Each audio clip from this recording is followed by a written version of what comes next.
Il y a 13 ans, le monde a été menacé de domination lorsqu'une forteresse flottante est descendue du ciel. Cependant, alors que tout espoir semblait perdu, le monde a été sauvé des envahisseurs par les héros de la justice connus sous le nom de gardiens du dragon. Avec la sécurité du monde désormais assurée, les gardiens du dragon ont décidé de passer à l'étape suivante de leur carrière et ont pris la décision commerciale la plus intelligente que j'ai vue à ce jour. Ils ont monétisé la violence. Maintenant, chaque dimanche, ils organisent un affrontement contre les envahisseurs qui attire une immense foule à travers tout le pays. C'est tellement important qu'il y a même des théoriciens qui travaillent sans relâche pour prédire ce que les envahisseurs tenteront la prochaine fois. En entrant dans le stade, nous rencontrons ce type qui a croisé quelques stagiaires des Rangers avant de pouvoir atteindre les gradins. Ils lui disent de regarder à ses propres risques puisqu'ils ne seront pas tenus responsables s'il est pris dans la bataille. Mais ce n'est qu'une formalité technique, car il n'y a eu aucune véritable victime humaine depuis la première bataille il y a 13 ans. Ils essaient de convaincre le type de tenter sa chance au programme de recrutement des Rangers, car ce n'est pas aussi difficile que la plupart des gens le pensent de devenir un Ranger. Mais cela ne signifie pas qu'il sera aussi fort que les gardiens du dragon, donc le gars n'est pas vraiment enthousiaste. Ensuite, ils le conduisent au gradin et, après un moment, l'événement commence lorsque les Dusters émergent de leur forteresse et atterrissent en plein milieu du stade, prêts à combattre avec leurs armes secrètes.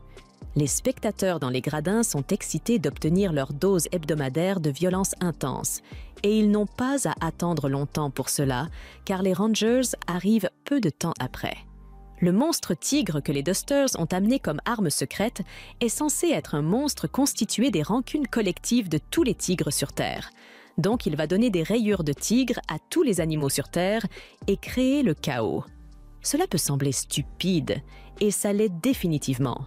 Mais Tiger reste un monstre dangereux, donc une fois qu'il est offensé par la façon dont la foule le regarde, il envoie des Dusters les cibler sans aucune raison. Cependant, pour éviter d'éventuels procès, les 2 stagiaires ont été chargés de protéger tous les spectateurs.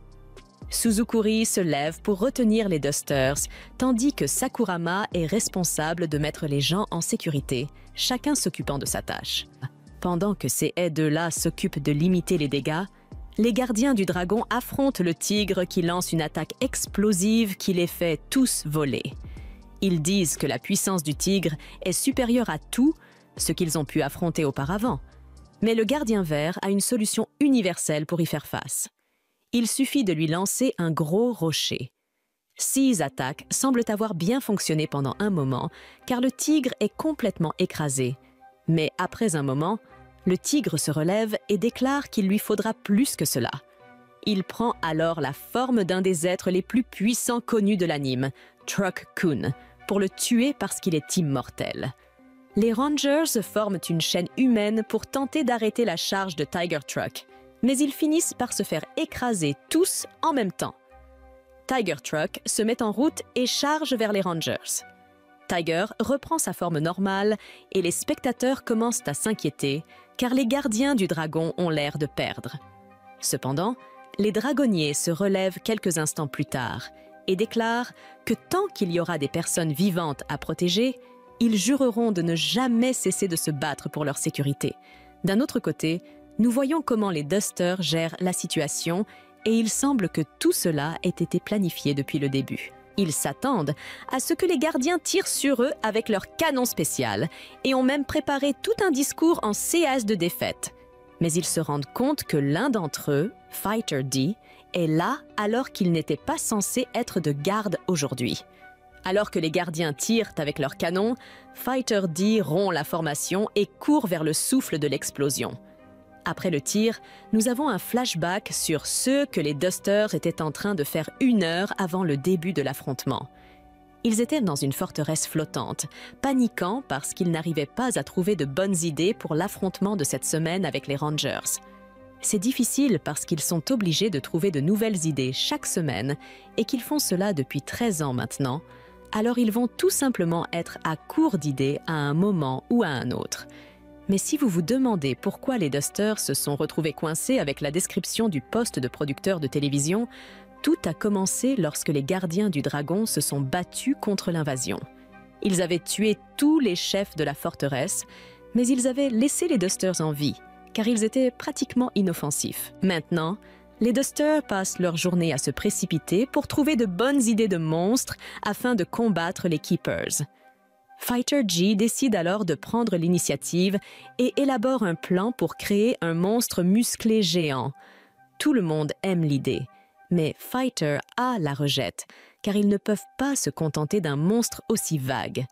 Il doit avoir un thème, sinon il sera rapidement oublié. Comme ils ont besoin d'une astuce, Fighter L propose un monstre Kukat, mais cela est également rejeté, car ils ont besoin que les monstres soient suffisamment effrayants pour terrifier les enfants. Les Dusters se sentent épuisés, car ils n'arrivent à rien, mais Fighter D, dans un coin, suggère alors de créer un monstre tigre. Il est convaincu qu'ils n'ont jamais eu de monstre tigre auparavant et qu'il est suffisamment féroce pour être considéré comme un adversaire puissant.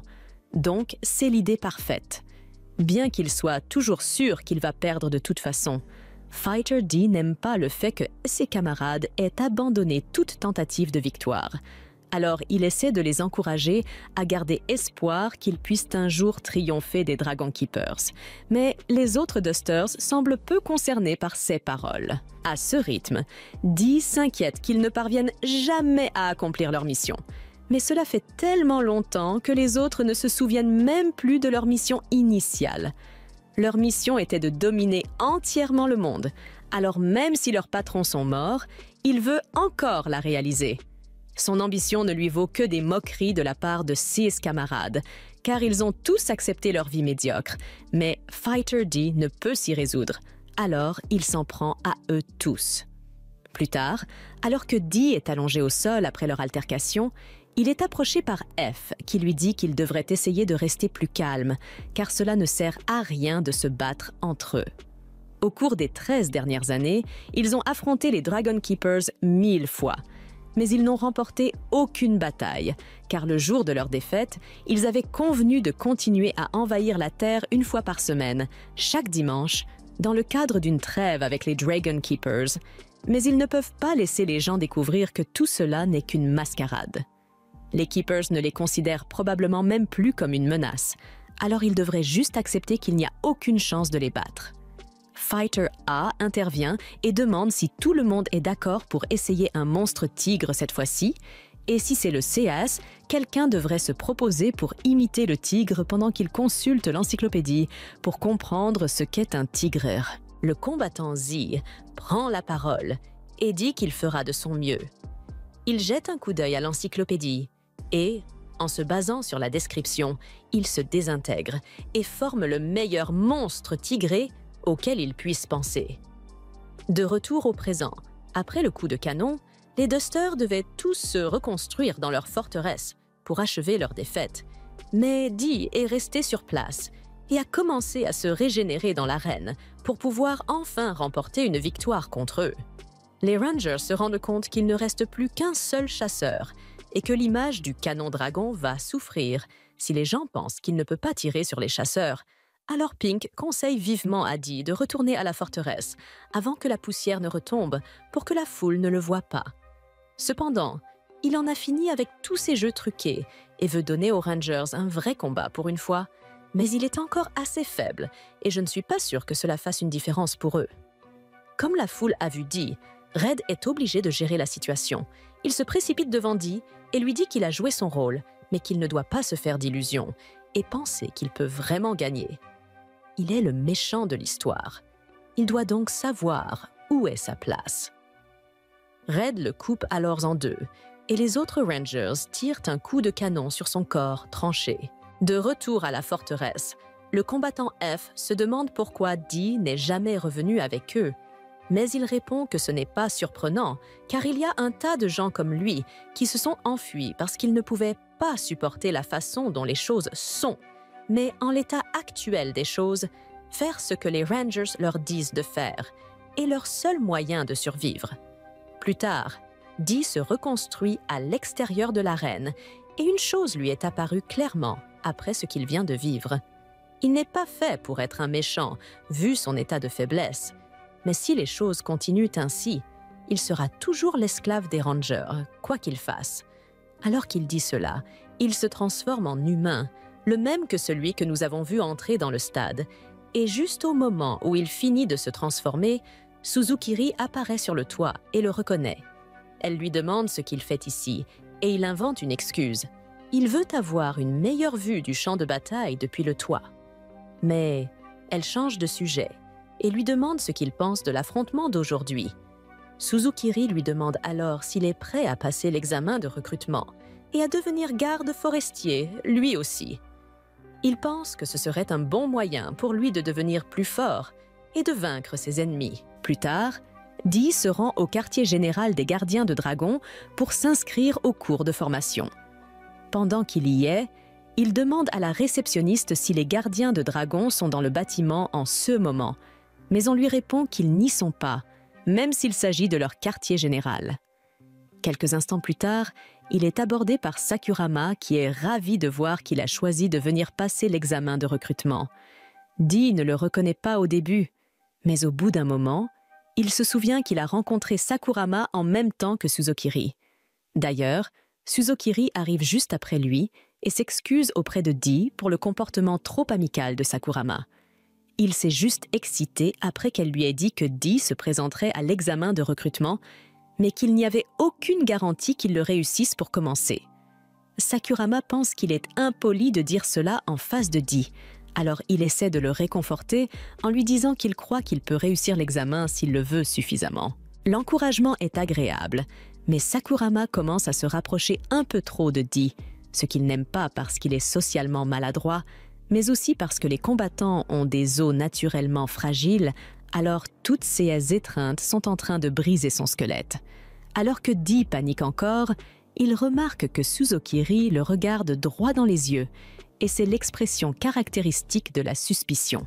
Dee craint donc qu'elle ait compris qu'il est en fait l'un des dépoussiéreurs. Mais elle change presque immédiatement d'attitude et demande à Dee s'il aimerait se joindre à eux pour le repas de midi. Comme elle ne semble montrer aucun signe de suspicion à part le fait qu'elle l'a regardé droit dans les yeux tout à l'heure, Dee se dit que les humains doivent être vraiment stupides pour permettre à un monstre comme lui de s'infiltrer si facilement dans leur quartier général. Pendant ce temps, sur la forteresse flottante, les Dusters passent le temps en jouant au morpion et le combattant A est en train de détruire la compétition quand tout à coup, il reçoit la mauvaise nouvelle que les gardiens du dragon sont sur le pas de leur porte et que ce n'est pas pour une simple discussion amicale. Red et Blue entrent dans la forteresse et Fighter A sort pour les saluer obligatoirement, mais aussi pour connaître la raison de cette visite surprise. Red lui dit de ne pas se braquer puisqu'il s'agit d'une extruse et qu'il n'y a donc aucune raison qu'il soit hostile à leur égard. Blue, quant à lui, est prêt à se montrer très hostile. Il dit à A que l'un de ses dépoussiéreurs est sorti du rang lors du dernier affrontement et il veut savoir si tout le monde ici était dans le coup. A nie avoir quoi que ce soit à voir avec la trahison de Dee, car c'est quelque chose qu'il a décidé de faire malgré les avertissements, alors Blue demande à Dee de se révéler pour qu'il puisse recevoir sa punition. Malheureusement, A doit l'informer que Dee n'est pas revenu à la forteresse depuis la bataille et qu'ils n'ont donc aucune idée de l'endroit où il se trouve. Blue n'aime pas cette réponse et accuse A de mentir pour couvrir Dee, mais A est un mouchard professionnel. Il ne se mettrait donc jamais en danger, ni lui, ni le reste de son peuple, pour quelqu'un qui l'a trahi comme Dee l'a fait. Blue croit qu'il ne ment pas, mais il ne sera pas satisfait tant qu'il n'aura pas puni quelqu'un. A déjà des sueurs froides, mais Red arrête Blue avant qu'il ne puisse faire quoi que ce soit, et lui dit qu'il serait injuste de punir A pour quelque chose que Dee a fait, d'autant plus que A également été trahi. Le seul fautif est Dee, qui a quitté le programme, et ils disent donc à A de leur faire un rapport dès qu'il aura retrouvé Dee. Mais pour éviter qu'une telle chose ne se reproduise, ils vont prendre des mesures de sécurité et ont fait venir 2 de leurs hommes pour agir en tant que superviseurs et surveiller ce que font les éboueurs dans la forteresse. L'un des éboueurs est très opposé à cette idée et commence à s'emporter parce qu'il ne veut pas perdre toute sa vie privée. Les autres tentent de l'arrêter, mais il estime qu'il a le droit de parler pour lui-même. Cependant, Blue n'est pas du même avis et lui retire sa liberté d'expression. Il menace de tuer tous les plumeaux ici présents s'ils continuaient à être aussi ennuyeux. Alors A le supplie d'arrêter et dit qu'ils feront ce qu'on leur dit. Red aime cette idée, car c'est ainsi qu'il pense que les choses devraient être. Les faibles doivent écouter les forts et ne pas se défendre, et les forts ne doivent pas s'inquiéter que les faibles désobéissent aux ordres. Ainsi, quiconque est surpris en train de s'opposer à nouveau à lui sera puni avec la même intensité. Tous les traîtres seront tués sans pitié, et Red brise un pilier pour que le message soit bien clair. Sous le regard du plumeau, Aurore F se dit qu'il ne peut pas se permettre de faire quelque chose de stupide comme ce qu'a fait Dee. Mais en même temps, est-ce vraiment ce qu'il veut que sa vie soit?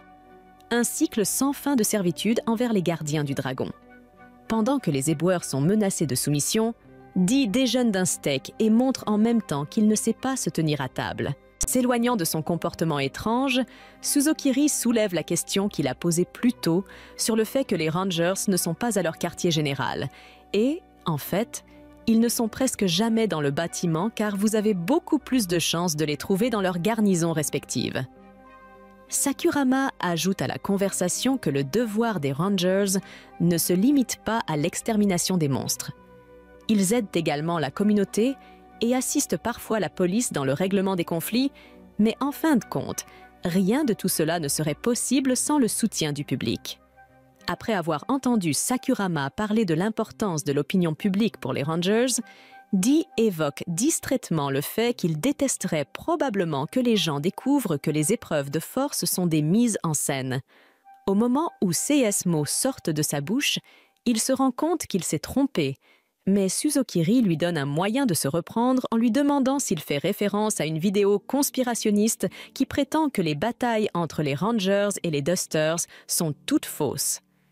Dee joue le jeu et dit que c'est de cela qu'il parlait. Mais cette interaction lui confirme au moins que les Rangers de bas niveau ne sont pas au courant de la mise en scène des affrontements. Quelques instants plus tard, l'enfant que Sakurama a sauvé lors de la dernière bataille l'appelle pour le remercier d'avoir été sauvé. Il veut prendre une photo avec eux pour commémorer ce moment. Dee regarde les gens se rassembler pour célébrer les Rangers, et il comprend pourquoi ils aiment tant leur vie.